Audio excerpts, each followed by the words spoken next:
6 divided by 2 equals 3. And again here we have 6 divided by 2. Okay, so 3 divided by 3, which equals 1. But this answer is not correct, because according to the order of operations, when we have more than one division in an expression, we have to work from left to right. So here first we have to do this division, then this division, and finally this division.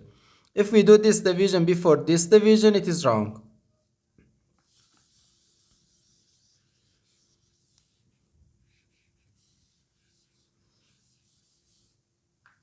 So first we have to do this division. 6 divided by 2, which equals 3. So 3 divided by 6 and divided by 2.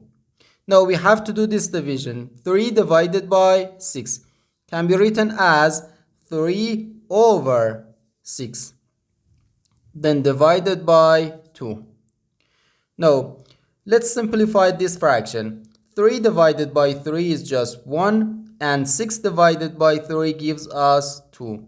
So 1 over 2, then divided by 2.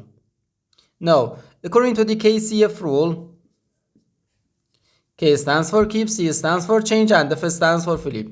We can write keep the first fraction, change division to multiplication, and flip the second fraction.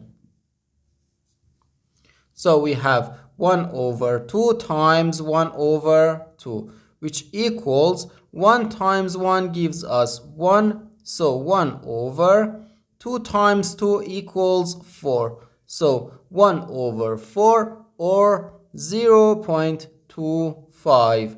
And this is our final answer to this problem. The correct answer is 0.25.